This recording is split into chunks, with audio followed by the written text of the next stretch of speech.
Normalement, je ne parle pas trop des livres des autres auteurs, moi, comme je lis beaucoup. Mais je pense que j'avais fait jusqu'ici une seule vidéo d'un auteur qui m'avait particulièrement touchée et dont j'avais utilisé pour m'inspirer pour faire ma formation en ligne. Je te mets encore la vidéo dans la barre de description pour que tu puisses regarder. Mais seulement cet auteur, ce livre, ça m'a particulièrement touchée. Et j'ai décidé comme ça de partager avec vous ce livre. En fait, il s'agit de ce livre. Tu ne mérites pas être parent de Arthur Humeau. Arthur Humeau, voilà, je ne le connais pas trop, hein. On s'est écrit peut-être une ou deux fois quand je me suis fait accompagner par les éditions Agent Livre pour la sortie de mon livre, parce qu'effectivement, lui aussi, il est membre de l'équipe. Donc, on s'est échangé des messages une ou deux fois. Et après, au pays, je l'ai donc rencontré pour la première fois au week-end de l'écrivain à Yaoundé. Et avant que le livre ne sorte, justement, tu ne mérites pas d'être parent. Ça m'a toujours intriguée. Je me suis dit, mais c'est quoi ce titre? C'est quoi ce livre? Moi, je suis ici, je suis maman et j'ai les enfants. Et puis, comment ça peut se faire que je ne mérite pas d'être parent? On va dire que je ne m'étais jamais remise en question si je suis vraiment un bon parent ou pas. Mais dans ma tête, je me dis qu'OK, de toutes les façons, il y a des jours où je reste ici à la maison. Je zappe les coachings, je zappe les rendez-vous parce que je vais amener ma fille au basket, parce que je vais aller à la réunion des parents d'élèves. Forcément, je mérite d'être parent. Forcément, je suis un bon parent. Comment est-ce que ça va se passer que quelqu'un me dise que tu ne mérites pas être parent? Le titre m'a tellement intriguée parce que je me suis dit, voilà, je pouvais être en train de me couler douce quelque part à Mallorca, en train de siroter le vin. Je peux même aller en boîte souvent, comme quand j'étais jeune, mais seulement pour aller en boîte actuellement avec les enfants, ça devient compliqué parce qu'il faut organiser la babysitter. Parfois, pendant que tu es dans le processus d'organisation, tu perds l'envie de sortir et finalement, tu restes à la maison. Donc, il a écrit le livre et j'étais tellement intriguée que j'ai décidé de prendre le livre. J'ai donc commencé à le lire. J'avoue que jusqu'à présent, je n'ai même pas encore terminé, mais je veux partager avec vous parce que c'était vraiment touchant pour moi ce matin, ce qui s'est passé. Bon, je vais certainement publier la vidéo un peu plus tard, mais ce qui s'est passé ce matin, effectivement, c'est que, bon, en général, le matin, quand je suis fit et que je me lève pour travailler, je finis ma séance de travail généralement avec une lecture. Donc, généralement, je lis entre 5h30 et 6h. Et les enfants, bon, le réveil va sonner à 6h. Généralement, ils descendent à 6h. Dans le livre, justement, le but, ce n'est pas de forcément se tirer les pierres en tant que parent, mais le but, c'est vraiment effectivement de se remettre éventuellement en question. Est-ce qu'on élève bien nos enfants? Est-ce qu'on est proche de nos enfants? Est-ce qu'on connaît le type d'intelligence que notre enfant a? Quel type de parents est-ce que nous-mêmes nous sommes? Est-ce que nous sommes des parents protecteurs? Bref, tout est détaillé dans le livre. Mais ce qui m'a vraiment touchée ce matin, parce que j'étais en train de lire une partie où il parle de la comparaison. Il parle de la comparaison. On a tendance à dire que toi, l'enfant, si pourquoi tu ne peux pas être comme tel autre enfant? Pourquoi est-ce que tu ne peux pas être comme ton grand frère, comme ta grande soeur? Parce qu'effectivement, moi, j'ai quatre enfants et tous mes quatre enfants sont différents. Chacun est venu avec sa qualité, chacun est venu avec sa part. Les intelligences sont différentes. Et il y a aussi le podcast Rich Roll qui parle aussi vraiment beaucoup de l'éducation des enfants. Il dit toujours que bon, ton enfant ne t'appartient pas, ton enfant te ressemble certes, mais ton enfant est un être à part entière et qui est passé à travers toi et qui a son identité et qui va s'exprimer. Donc, ce qui veut dire que on ne doit pas prendre toujours les enfants comme si on peut les calquer, quoi. Tu vas tous, tu es là, tu es à la maison, tu as tes quatre enfants, tu es dans la même éducation. Mais à la fin, certains sont différents d'autres, tout simplement parce que ce sont aussi des êtres humains à part entière comme toi et moi. Voilà, donc pour revenir sur la petite histoire, ce qui s'est passé ce matin, donc c'est que je suis en train de lire la partie sur la comparaison et où l'auteur dit naturellement qu'on ne doit pas comparer les enfants. Parce que quand tu compares ton enfant et que tu dis, bon, tu peux pas avoir 20 suivants en mathématiques comme ton ami, tu as toujours 10 suivants, ou bien tu as toujours 5 suivants. Directement, lui, ce qu'il retient, c'est que bon, il est rejeté par son parent, en fait, ou alors que il n'est pas bon pour son parent et ce n'est pas bien. L'enfant doit se sentir de toutes les façons toujours aimé.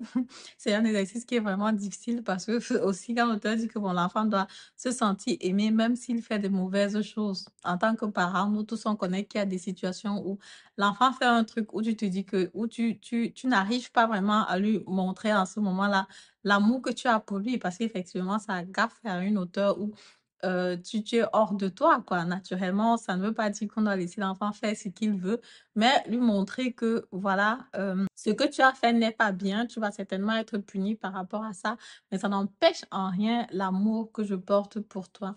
Donc, du coup, ma fille, ce matin, donc, parce que quand je travaille le matin, quand je suis fit et que j'arrive à me lever tôt et que je travaille le matin, je finis généralement avec la lecture. Donc, selon le livre que j'ai sur ma table, donc actuellement, j'ai dans ce livre sur ma table, je prends un livre, je continue la lecture et je suis donc sur la partie de la comparaison. Quand ma fille descend, elle me dit, ah, maman, tu sais quoi? On fait un peu notre small talk du matin et tout. Comment tu vas? Comment tu as dormi? Elle me dit que j'ai ma copine là qui a son anniversaire le 23 décembre. Elle est chanceuse. Elle m'a même déjà invitée. Mais elle est vraiment chanceuse, maman, tu te rends compte. Elle est... Le 23 décembre, elle a ses cadeaux d'anniversaire. Elle a un tas de sucreries qu'elle reçoit. Et après le 24 décembre, c'est encore la fête de Noël. Donc, du coup, il y a encore les sucreries et elle reçoit encore un cadeau de Noël. Tu te rends compte, elle est tellement chanceuse et elle peut manger les sucreries comme elle veut en 2 jours. Comme pour tous les enfants, naturellement, les sucreries, c'est pas vraiment bon. Et elle a un peu, on va dire, l'embonpoint. Elle est un peu potelée.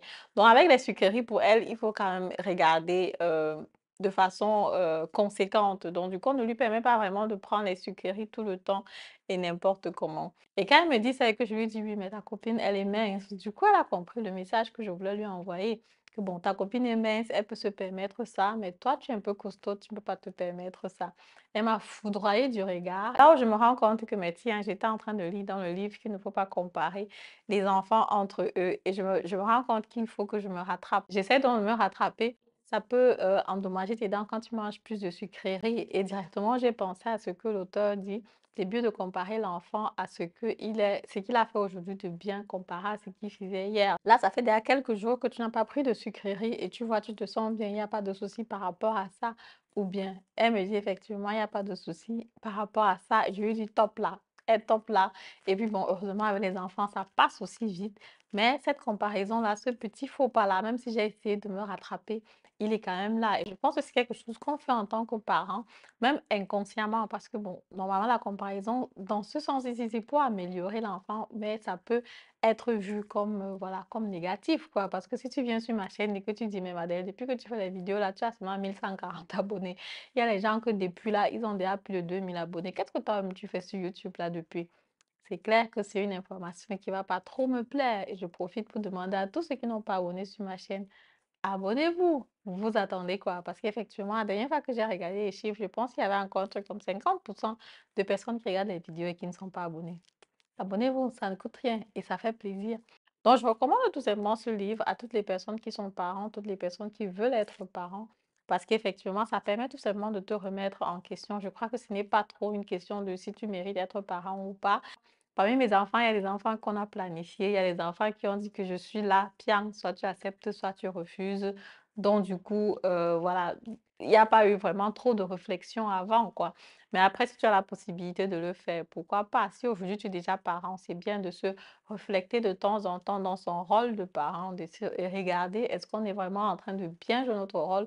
Le plus important, c'est de s'améliorer et de ne pas aller voilà, de faux pas en faux pas. Moi, j'ai peut-être fait un faux pas aujourd'hui. Il ne faut pas que je refasse le même faux pas demain. Si par exemple, quelqu'un vient te dire que, ah, toi là, avec ta chaîne YouTube, tu es seulement aujourd'hui à 1100 abonnés. Il y a des gens qui se sont lancés hier et ils sont déjà à 2000 abonnés ou à 3000 abonnés. Forcément, c'est une comparaison qui ne va pas trop me plaire, ça ne va pas trop m'intéresser.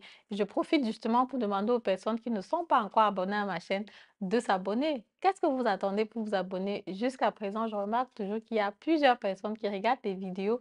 Le pourcentage de personnes abonnées, le pourcentage de personnes qui regardent les vidéos ne correspond pas. Je pense qu'on est généralement à 40 ou à 50% de personnes qui regardent les vidéos et ne s'abonnent pas. Vous ne vous abonnez pas, pourquoi? Abonnez-vous. Donc, et d'autre côté, ce que je vais donc dire, c'est que, voilà, je vais peut-être dire que, voilà, au départ, quand j'ai commencé, j'étais peut-être crispée devant la caméra. Aujourd'hui, je suis plus à l'aise, blablabla. Je vais me comparer à moi d'avant. Et c'est ça qu'il faut faire aussi avec les enfants. Donc, quand je lui dis, OK, mais aujourd'hui, quand même, tu fais un bon boulot. Toute cette semaine, tu n'as pas mangé de sucreries du tout. Tu vois que ça avance plutôt bien. C'est plutôt top, quoi. Donc, du coup, c'est ce que je voulais partager avec vous. Si tu es déjà parent, si tu n'es pas encore parent, si tu veux bien, prendre ce livre pour le lire, ça va t'aider pour te connaître toi, pour connaître ton enfant, pour savoir comment te comporter aussi afin d'avoir un enfant qui est plus épanoui plus tard dans la société et que tu vas laisser dans l'humanité. N'oublie pas, ton enfant ne t'appartient pas. Ton enfant, c'est un être à part entière. Ton enfant te ressemble certainement, mais il est juste passé à travers toi. Il ne va jamais être toi. Merci de m'avoir écouté et à très bientôt. Au revoir.